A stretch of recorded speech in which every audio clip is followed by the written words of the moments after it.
Hello, Christina. Hello. So what intuition are you inspired by right now?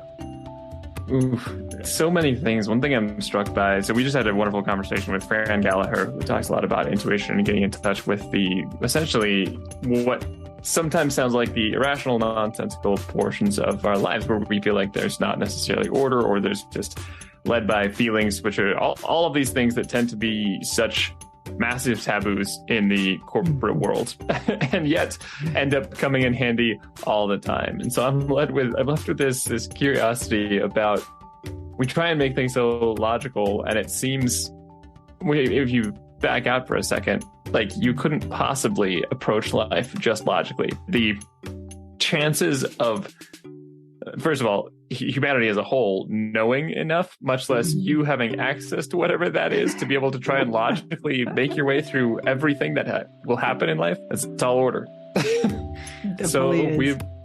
But we still get through life. So we end up counting on things like intuition, I think. And that's where I'm really especially thinking currently. I don't know. What are you thinking about? Yeah, I was thinking about that as we were talking with Fran. I couldn't stop but wonder, or realize at least, that if we didn't follow our intuition, if we didn't follow the non-rational part of our humanness, we would probably still be living in caves. Or maybe not even that. Even caves would be an upgrade. Because it's something like all these comforts and all this evolution of humanity that we've really seen had to be somebody having an intuitive idea and going for it. Mm-hmm. It's like there's no written anywhere that you had to build houses with heat and running water. Somebody just figured out, like, oh, what if we tried that? Yeah. Intuitions for things even like we talked about even on the episode, like migrations. It was an intuition, or just, by error or something, some part of a species started wandering more north or more south at a certain time of year, at which point this becomes more advantageous. Now that's the one taking over. Now it's those intuitions and those small cues and the little things that we end up listening to end up making a huge difference. And I think we make the mistake of trying to quantify them and losing some of the potential. Yeah, definitely agreed. So good, very good episodes with some really funny stories about how intuitions have come into play, and the power of how do you recognize your intuition and what do you do with it? Yeah. Please enjoy this conversation with Fran Gallaher. Enjoy. Welcome to Uncover the Human, where every conversation revolves around enhancing all the connections in our lives. Whether that's with our families, co-workers, or even ourselves. When we can be our authentic selves, magic happens. This is Christina Amigoni. And this is Alex Colomore. Let's dive in. Authenticity means freedom. Authenticity means going with your gut. Authenticity is bringing 100% of yourself, not just the parts you think people want to see, but all of you. Being authentic means that you have integrity to yourself. It's the way our intuition is whispering something deep-rooted and true. Authenticity is when you truly know yourself. You remember and connect to who you were before others told you who you should be. It's transparency, relatability, no frills, no makeup, just being. Welcome back to this episode of Uncover the Human. We are joined today with our guest, Fran Gallaher. Welcome, Fran. Thank you so much, Alex and Christina. Thank you for having me. Welcome. We're very excited to have you on. So if for those who don't know, you want to tell us a little bit about your story and your background? Well, it starts with the fact that I was born with the ability to see dead people. Not like in the movie. They don't have gore. But I saw beings that other people didn't see. And I don't remember the time when I discovered that other people didn't see them. I just knew that other people didn't. And I was raised in a household with abuse. There was abuse and neglect. And so I was not allowed to ask questions. So it occurred to me earlier this year that something powerful has to happen to have a little kid not ask questions. But I was very silent. And because I couldn't ask questions, I couldn't invite an adult in and therefore have the adult tell me that those people weren't there. So I think the neglect was wonderful. And just to explain a little more about the neglect, my brother and I were put in a playroom for most of the hours of the day with little interaction with adults. And our older siblings were all in school. The one saving grace was that at night at the dinner table, we were all expected to talk about our day. And my dad just thought I had a wonderful imagination, and he was entertained by my stories. But I could see into worlds, I could see into other people's lives, and I had no words for what you call that. I didn't know what that was. I didn't know that other people wouldn't understand. As I grew up, I decided that the best defense in my family was to learn not to have feelings. So I attempted to stuff my emotions, and I fell in love with logic and math and science. And by the time I was about 13, I was a skeptic, which sounds insane, but I think I compartmentalized myself, and I had this skeptical, logical, scientific person who was a fan of Spock on Star Trek, and the intuitive person, and I didn't know what word that was. I actually grew up thinking I was stupid. I had a relative, a family member who told me I was stupid regularly. It took me a while to have those memories and figure out where that message came from. But I thought I was bad at math because I was educated in a Catholic school and the nuns wanted me to show my work. And it took a while for me to remember that I used to just come up with the answer.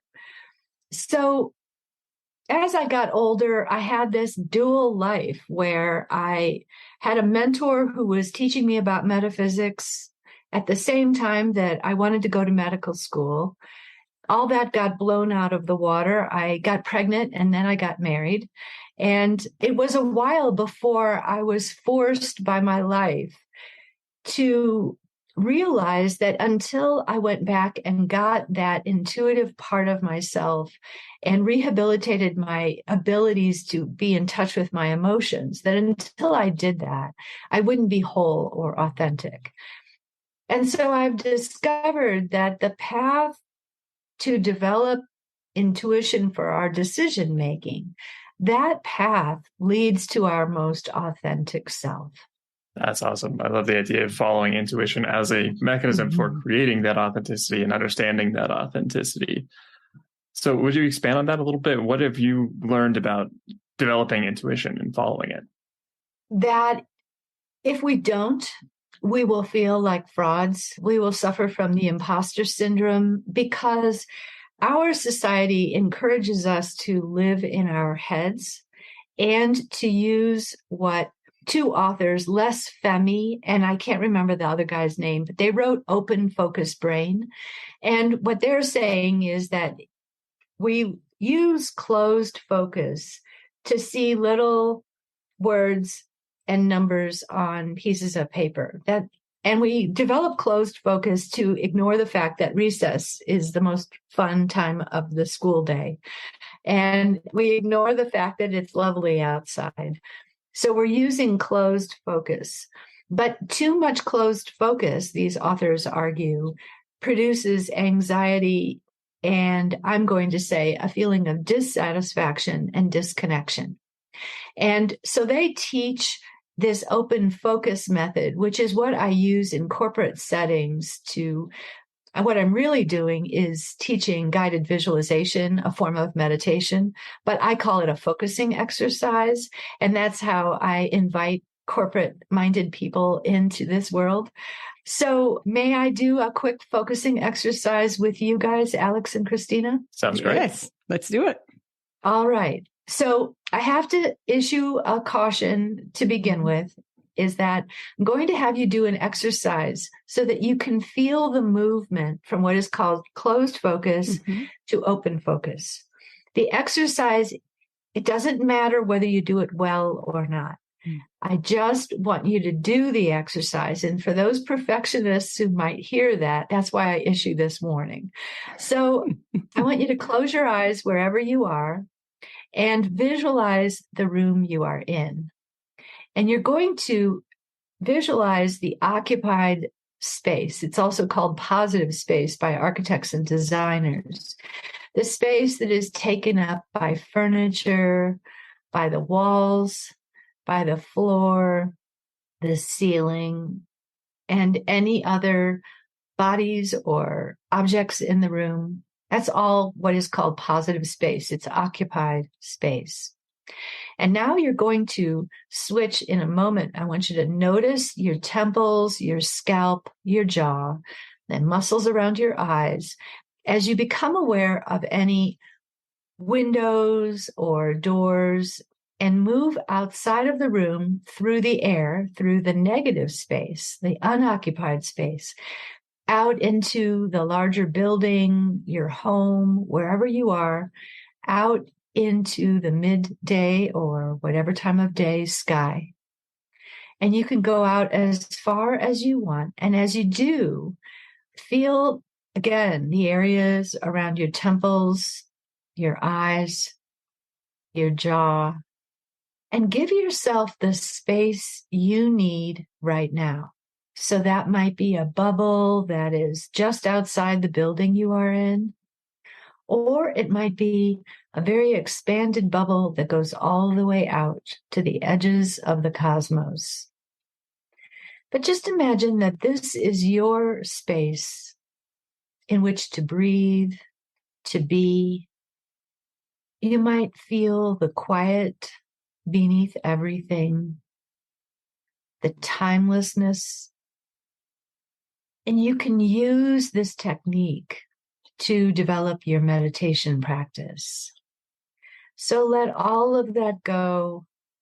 And simply by bringing your focus back, you will come back. So bringing your focus back to your physical body.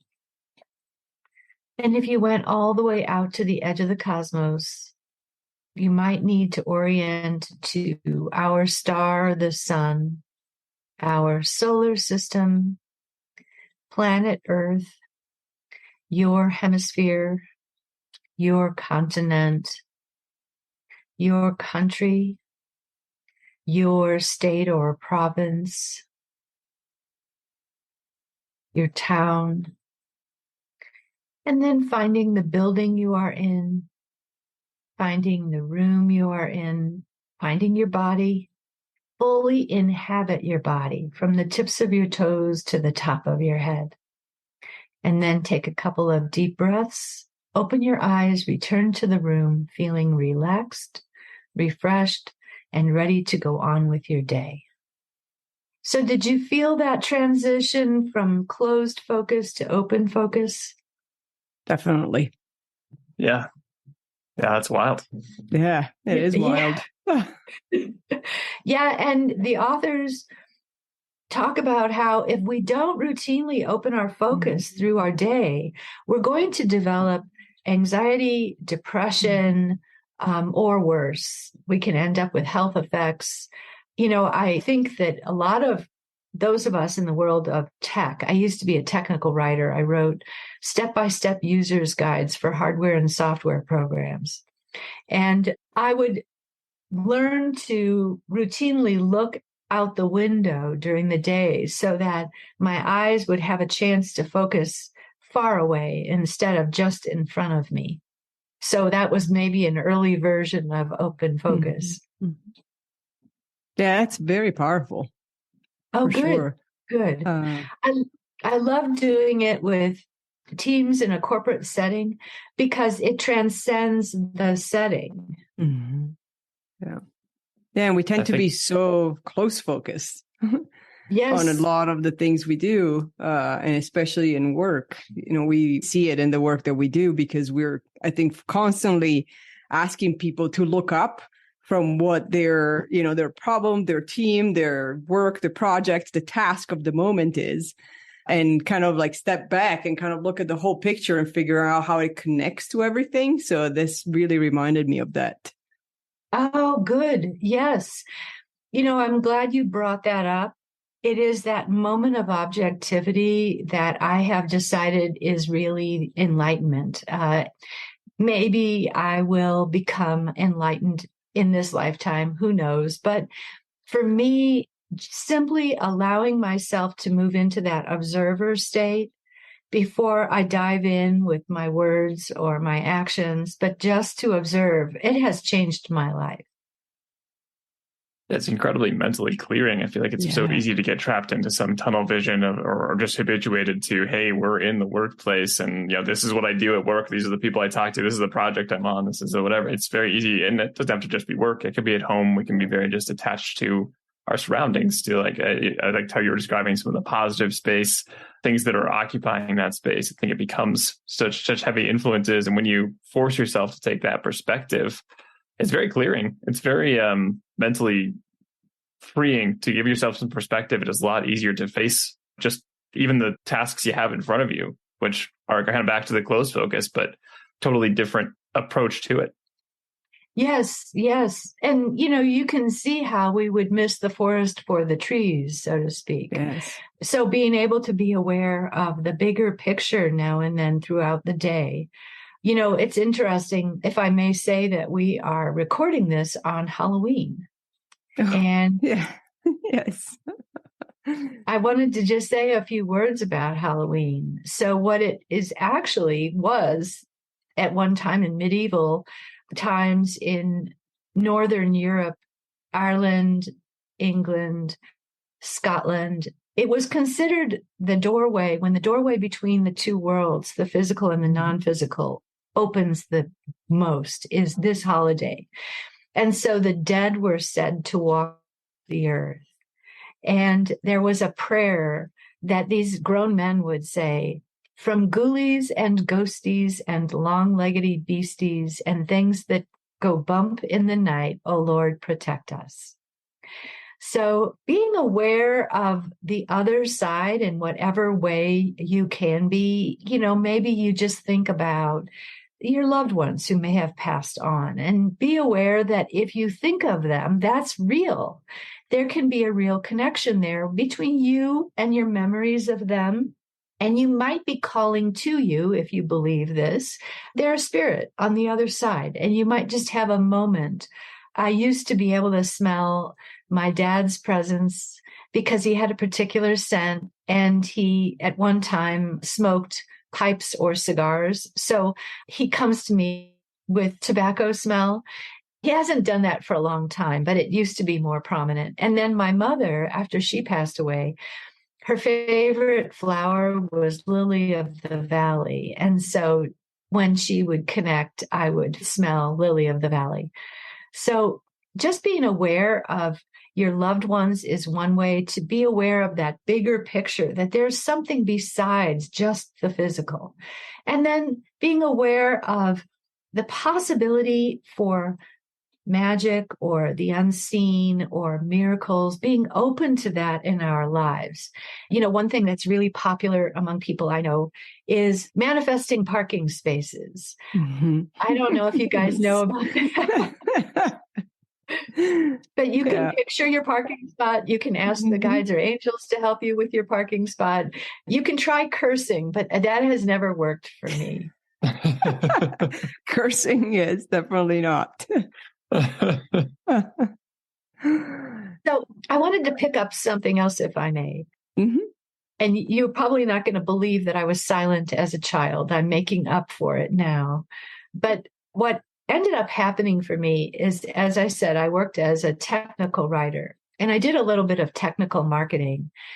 And I started thinking that some of the things I had been learning about spirituality and intuition, that could be taught in the same step-by-step manner. So I started a meditation group, and the group stayed together. We turned it into spiritual study, and the group was together for about 1.5 years. And then it disbanded.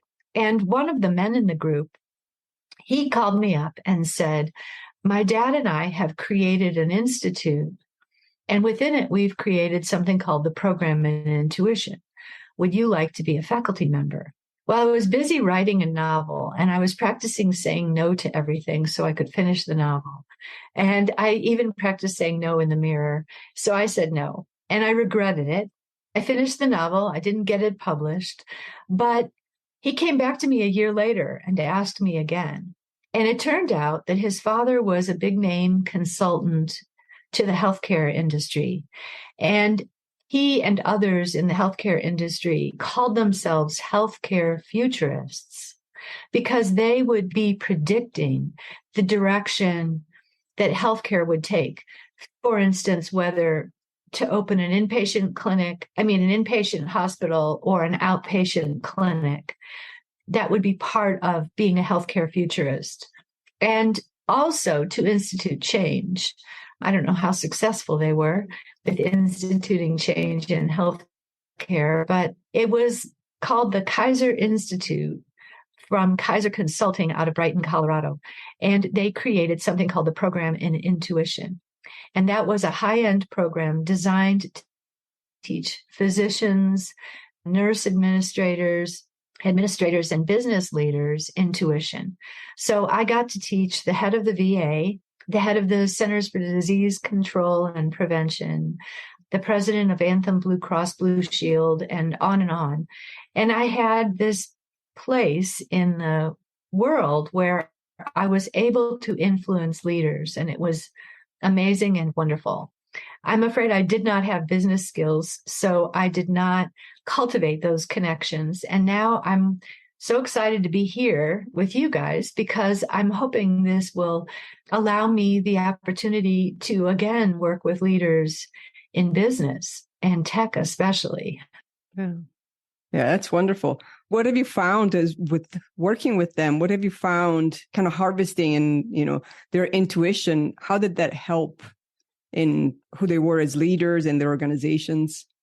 It opens them up to the skills they already have that they are often afraid to use because, in my experience, the intuition runs on the same circuits that the emotions run on. So if you recall, I said I had shut down my emotions. I attempted to be emotionless. It doesn't work, everybody. You'll end up with migraine. What was that, Alex? Spoiler alert. Doesn't work. Yes. So once you start to accept your emotions, I'm also a student of the Ridwan School out of Berkeley, California, and Boulder, Colorado. Of course, the only place else they should be is Austin, Texas, but we won't talk about that. But what I've learned through this school is that all the emotions are meant to arise, peak, and then dissipate and leave behind energy for either peace and acceptance or for taking action. And where we got stuck, us humans, is that we experienced emotions as children when we were unable to inhibit the expression of the emotion. So we might fling ourselves on the ground or scream or yell or kick or run away or whatever marvelous things we did or were allowed to do, because I wasn't allowed to do those marvelous things. But in any case, we learn that our emotion is our private experience. And we can sit with our emotion. It's going to take a little disconnecting from expressing our emotion, but we can sit with it and we can then access the energy beneath it. And the energy beneath the emotions is so powerful. So if you go get a beer, you don't ask for just the foam. And you're not going to access the beer with just the liquid. You want the foam too. So the foam is the emotion and the liquid is the energy beneath the emotion. And once we start to get clued into this, we are going to be clued into our own life force, the energy of our life force. And then we're going to be able to read a room better because we're going to be in touch with everybody else's life force in the room. So I could go on, but that's where I am right now. I love the idea of using intuition, especially in leadership. And it sounds like you've been developing some step-by-step helping steps, I guess, to allow people to access their own. What are some things you found to help people understand intuition and get into their own? Thank you for asking that. So the first is that intuition is not just some woo-woo thing. It is part of how our minds work.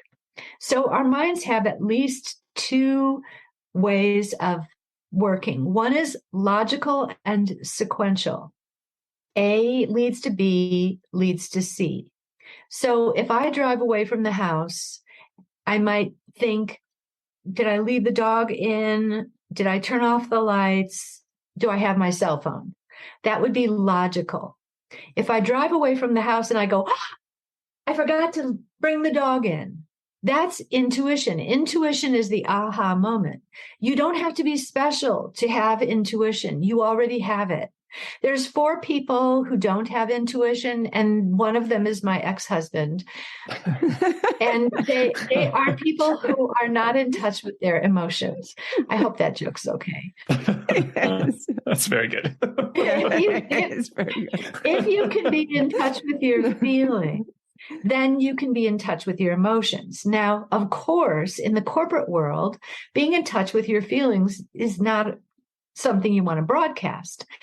So after I teach that the intuition runs on the same circuits as the emotions, I also teach people, please don't say you have a feeling. Unless you are a very successful man, especially a white man, you might be able to lead with something about your gut feeling. And you have to be very successful to do that. But the rest of us mere mortals, you might want to say, my sense is, or the question comes, or the question I'm considering. Those are ways to bring in the intuition without sounding like you're a sissy.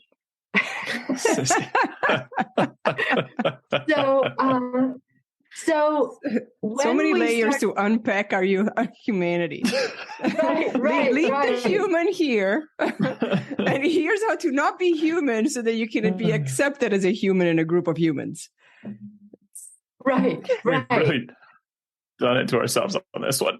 Yes. So I teach intuition then after I've established a couple of things with 3 prompts. And the first prompt is, what do I have energy for? And this is physical energy. So the way I teach it is, if you consider on the way home from work today, or if you're working from home, if you're considering what errands you may or may not run, you want to notice if you feel like you have physical energy to stop at the dry cleaners or to run to the grocery store or whatever it might be. And when you access this physical feeling of whether you have energy for it or not, you're actually accessing a kind of bestial wisdom that we have. It's the same wisdom that lets animals go to high ground when there's going to be a tsunami or an earthquake. It's the same thing that causes the migration of species or whatever. It's not as if a particular species has a conference in Zurich and they decide when and where they're going to migrate and what path they're going to use. And they connect with the airspaces above various other cities and they figure out their migration pattern. No, they simply begin their migration at a certain time. So I'm really glad I'm entertaining you guys. So if when we access that physical feeling, we can access whether or not we need to be in the room, for instance. Mm-hmm. You might have a feeling that you got to get out, or you might have a feeling, call so-and-so. That's all the intuition. Now, intuition doesn't act outside of logic. So the example I use about combining intuition and logic is that you might have the intuition when you hear about a medication that you need to take that medication. So you talk to your doctor might agree, and then you would follow the directions on the bottle. So we're talking about combining the right brain and the left brain. We're talking about combining linear sequential reasoning and intuition, which is quantum. So we talked earlier about linear sequential, A, B, C, or 1, 2, 3. Intuition being quantum can jump to Q or jump to 26. And we use both. So the second prompt that I use to teach intuition is, what is trying to happen here? So let's say you walk into a room and you just pause for a moment and you get a feeling of, my favorite term is the emotional substrate of the room. You're going to feel, unless you're just not in touch with your feelings at all, you're going to feel whether there's tension in the room, whether there's a bright, open feeling. Sometimes we characterize it as whether the boss is in a good mood or a bad mood. That will change the energy in the room pretty quickly. Yes, yes, it will. So we can say, what is trying to happen here? So how many of us have been in a meeting in the corporate space where Bob Smith is conducting the meeting and you are hoping that nobody asks Bob Smith a question? Because if somebody asks Bob Smith a question, it's going to become the Bob Smith show. And so everybody's hoping that you just get the information about when the project starts, when we have to start on it, what's our goal. And somebody says, why do you think that is? Or how do you feel about this project? And you just go, oh my God. Because now Bob Smith is going to take over. So if you feel into the room and you say, what is trying to happen here? And you feel that Bob Smith is ready to just the slightest bit of encouragement, and you withhold that encouragement, you are withholding your energy from this whole, and you won't contribute to any negative outcome that might be happening from the energy, the existence of humans in the room. So we start to learn where to give our energy to something and where not to give our energy to something. What does this sound like so far to you guys? I think it makes perfect sense. And especially as coaching, one of the things that we focus on, not just in a coaching session, but in pretty much any conversation, is listen for the energy instead of just listening for the words. And depending on the energy, we tend to navigate. What do we bring up? What questions do we ask? Maybe we come in with a set agenda, but then we keep it fluid based on the energy in the room. And so we'll know, nope, we're not going to talk about that today. That's not going to go well. Let's not ask Bob that question. Today is not the day. Or maybe, we challenge the room because we feel that the energy can sustain that the people are bringing in. Oh, that's beautiful. Yes, that's beautifully put, Christina.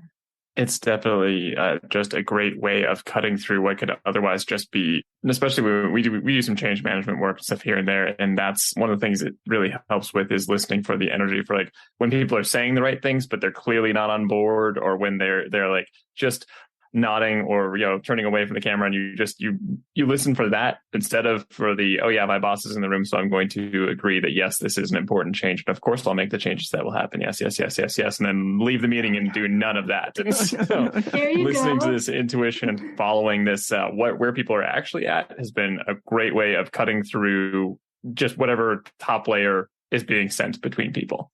Yes. So the third prompt that I use is, if I take action, with what intention and what purpose?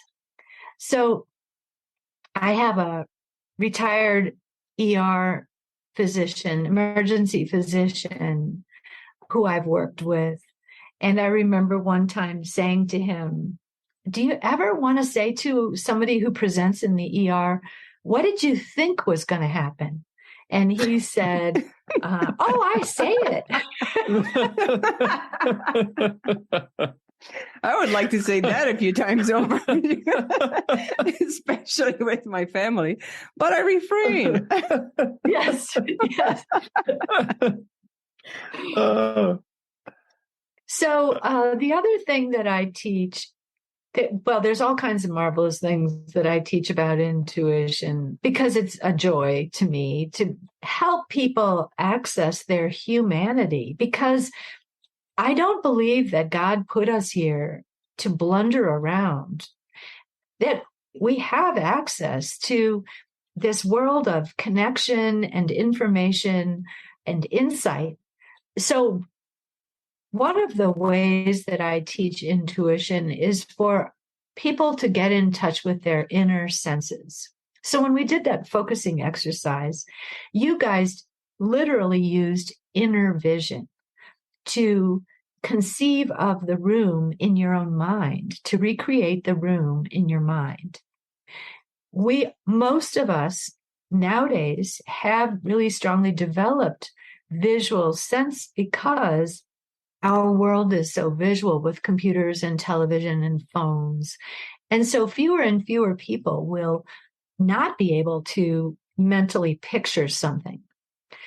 But that's just one of the inner senses. You can have all of the inner senses. So the first person to teach me that was Jean Houston, who is an anthropologist who was the heir apparent to the guy who wrote Hero with a Thousand Faces, Joseph Campbell. So she was the heir apparent to Joseph Campbell and the protege of Margaret Mead. And you might remember Jean Houston's name because she consulted to the Clinton White House, and the press got a hold of it and said that Hillary Clinton was consulting a psychic. So that was the end of that. But Jean Houston said all of the geniuses of the 20th century had one or more of the inner senses. So if you read anything about Albert Einstein did not figure everything out mathematically. He sat and did what he called thought experiments, where he imagined riding a light beam through the universe and saw what would happen, and then applied mathematics to describe what he saw. So people love to pretend that our technology and science involves only logic. It doesn't. It doesn't.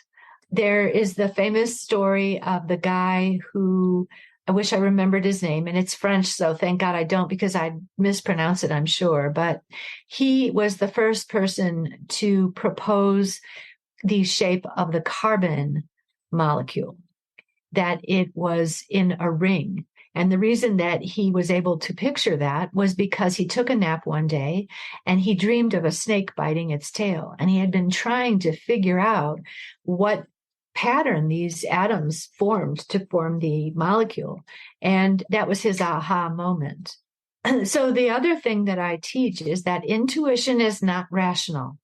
If you're walking down the street and you suddenly get the feeling that you should be on the other side of the street, you better cross over, because there will be no rational explanation for it until the Wile E. Coyote anvil drops and you were in the wrong place.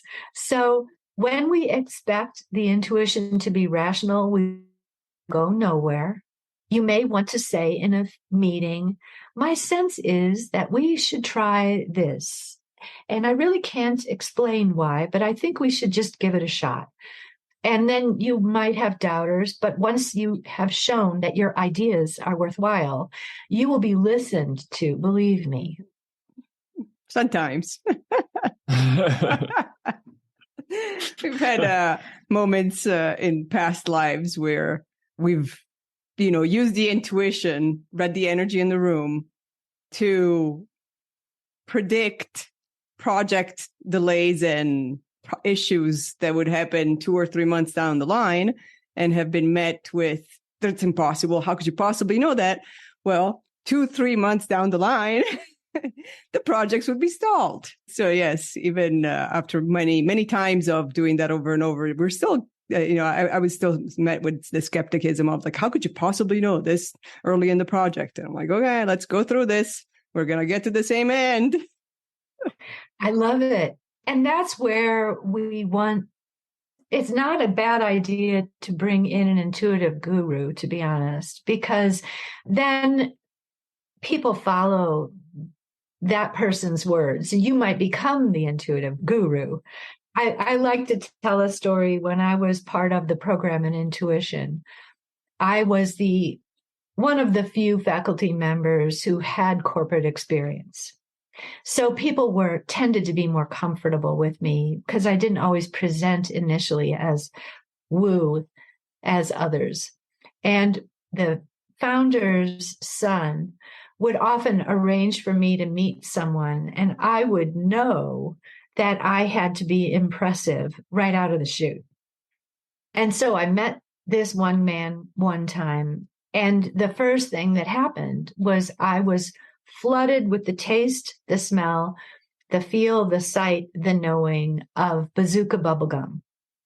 And I was blonde at the time, and I really didn't want to bring up bazooka bubblegum right away with this client. But when I'm flooded with something, I can't not address it. So after a few moments, just a minute or two into the session, I said, why would I be tasting and smelling and seeing bazooka bubblegum? And the client said, oh, because we have bowls of bazooka bubblegum on the table for all of our executive team meetings. And I said, who chose bazooka bubblegum as opposed to double bubble? And the person named someone, and I was flooded with the knowledge that that person had come up with a fraud and embezzlement scheme, and that they were conducting themselves in a way that was sexually inappropriate in the workplace. And I told the CEO to consult the cell phone records of this person, and they would uncover this plot. And that's exactly what they did. And they uncovered that plot. So that person was my client for many years. That's incredible. Yeah, it is. And, I wish that I could be incredible within a moment or two every time, but I am a lot. Let's just put it that way. Because, we have to convince people, right? Mm-hmm. Yeah. Yeah, we definitely do. Yeah, there's a delicate layer of building that trust, like Christina's example of being able to predict project issues early on. It's based on experience, intuition, the understanding that this is a risk now. But telling people that who can't see the 9 steps ahead and then aren't willing to, it definitely presents a challenge where the intuition clearly provides wonderful information for great decisions. It's sometimes difficult to allow other people in to connect to it, especially if they're closed off from their own. So I'm curious what you've dealt with, Fran, and how you've approached some of those situations where you feel like you either need help or would like help so that people can access and understand and be on the same page. Yeah. Well, can I use bad language on this podcast? Please do. Sometimes I just have to shut the fuck up. So that, I think, happens to all of us. If there is listening for what we have to say, then I can speak into the listening. One of the things I do when I speak for organizations is I say at the end, you will notice that I have not been consulting notes, and I speak into your listening, and you guys gave me really good listening. So thank you. And if there's no listening for our words, then it's time to shut the fuck up. But one of the reasons I do feel a little bit like a performing monkey or something, because I often want to lead with an insight with someone so that they know what I'm talking about and I have them. I can do that as a coach, but I might not have been able to do that as an employee. Or actually, I was not an employee. Usually I was a contractor. But I remember being on a project that had a big fanfare. This woman was making her big move to move up in the corporate ladder. And she announced a project. At the time, I was working as a proposal writer. And I knew it was never going to happen. But I didn't say it. I just watched as it went.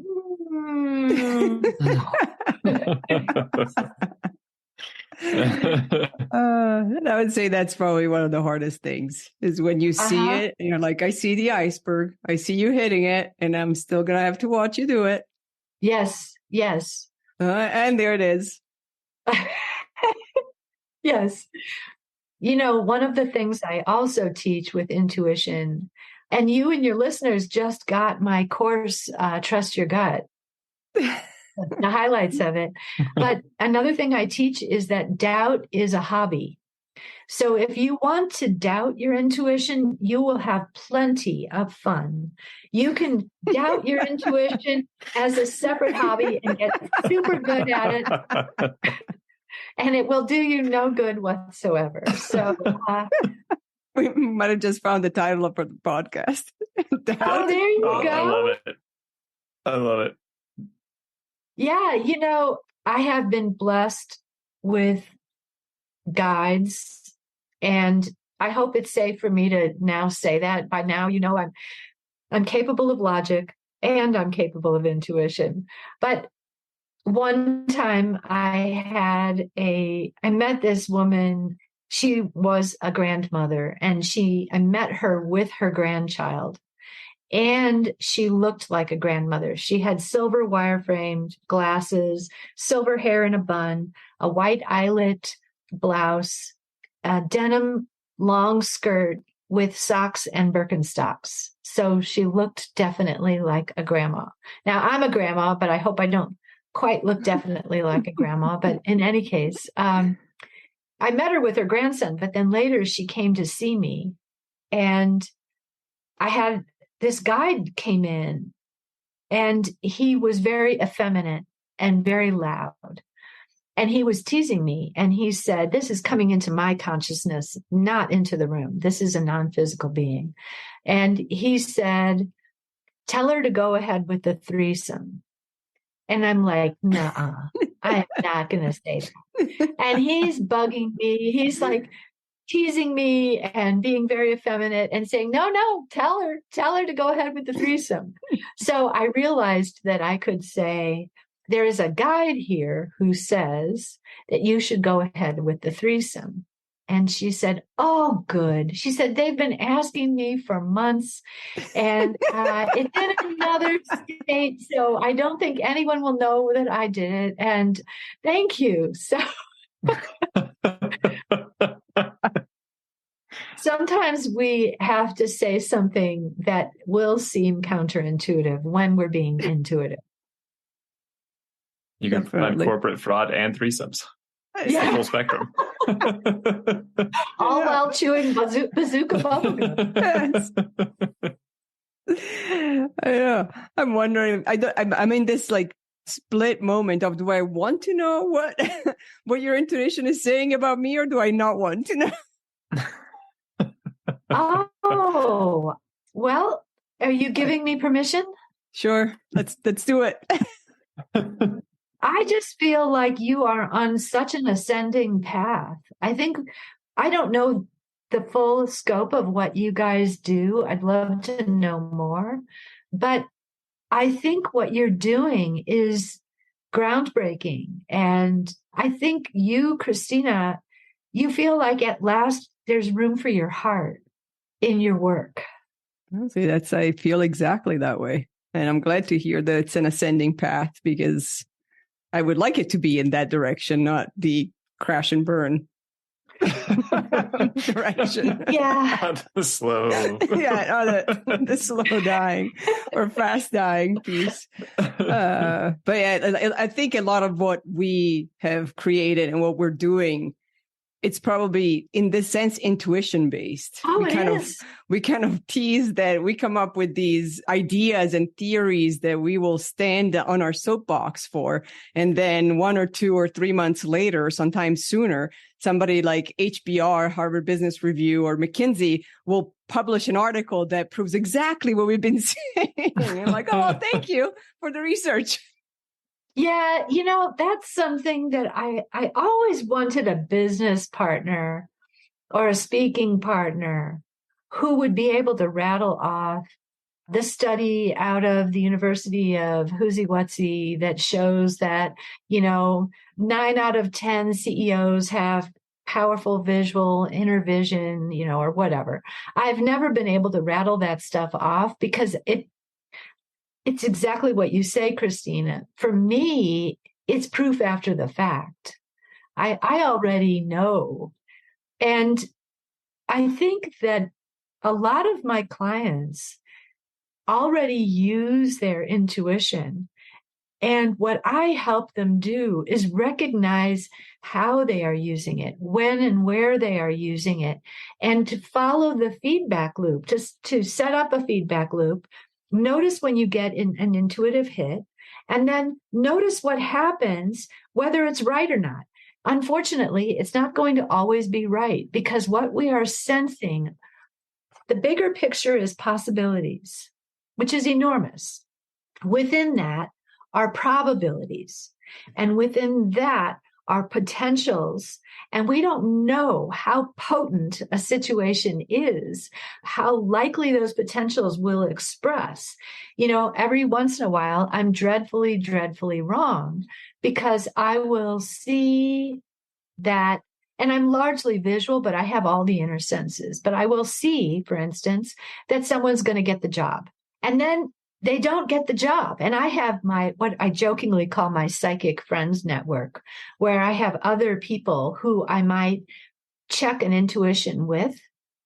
Yesterday, I had an encounter with someone where I was giving them intuitive information. And it was, I have to say, pretty extraordinary. But my friend was there and could corroborate both the logic, yes, this opportunity does exist, and the intuition.